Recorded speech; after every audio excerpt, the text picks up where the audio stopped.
YCP కీలక నేత, అందులోని సీనియర్ అయితే ఆయన బీజేపీలో చేరుతున్నారా? ఈ మేరకు ఏర్పాట్లు చేసుకుంటున్నారా? కమలంతో టచ్ లోకొచ్చారా అంటే అవుననే సమాధానం వినిపిస్తోంది.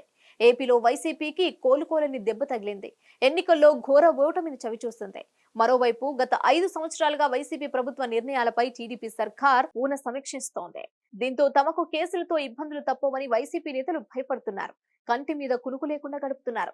ఈ నేపథ్యంలో వైసీపీలో నెంబర్ 2గా ఎదిగిన విజయసాయిరెడ్డి బీజేపీలో చేరతారని ప్రచారం ప్రారంభమైంది. గతంలో ఓటమి ఎదుర్కోవడంతో చంద్రబాబు ఎటువంటి ఆలోచన చేస్తారో ఇప్పుడు జగన్ సైతం అదే ఆలోచనతో ఉన్నట్లు ప్రచారం జరుగుతోంది.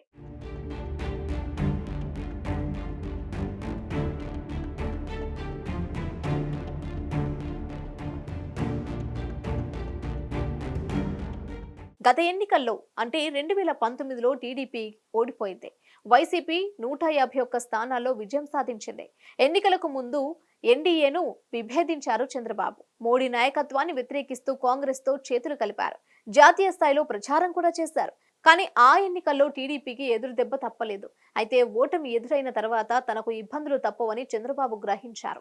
కేంద్ర పెద్దలకు తనపై కోపం రాకుండా జాగ్రత్త పడ్డారు. టీడీపీలో ఉన్న 4 రాజ్యసభ సభ్యులను బీజేపీ వైపు మళ్లించారు. ఇప్పుడు అదే ఫార్ములాను అనుసరిస్తున్నారు జగన్.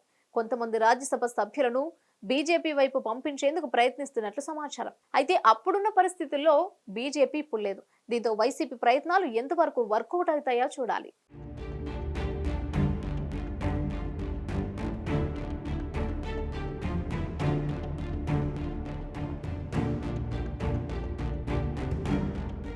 ఇప్పుడు రాజ్యసభలో వైసీపీకి 11 మంది సభ్యులు ఉన్నారు. రాజ్యసభలో అనుకున్న స్థాయిలో బీజేపీ మెజారిటీ సాధించలేదు.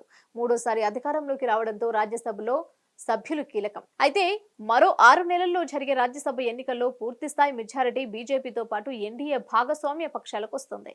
అయితే ఇప్పుడు విజయసాయిరెడ్డి బీజేపీలోకి వెళతారని జోరుగా ప్రచారం సాగుతోంది. అయితే అది అధినేత జగన్ ఆదేశాల మేరకా లేకుంటే సొంత నిర్ణయమా అన్నది తెలియాల్సి ఉంది. విజయసాయిరెడ్డి చుట్టూ ఇప్పుడు వివాదాలు చాలా బయటపడుతున్నాయి.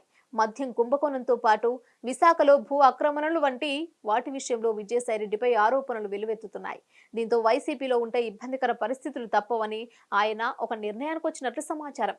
కానీ ఇప్పుడు ఎన్డీఏలో చంద్రబాబు కీలకం కావడంతో విజయసాయిరెడ్డి ప్రయత్నాలు వర్కౌట్ అవుతాయా కావా అన్నది చూడాలి. ఎన్నికల ఫలితాల అనంతరం విజయసాయిరెడ్డి సైలెంట్ అయ్యారు. అజ్ఞాతంలోకి వెళ్లిపోయారు. దీనిపై ఆయన ఎలాంటి క్లారిటీ ఇస్తారో చూడాలి.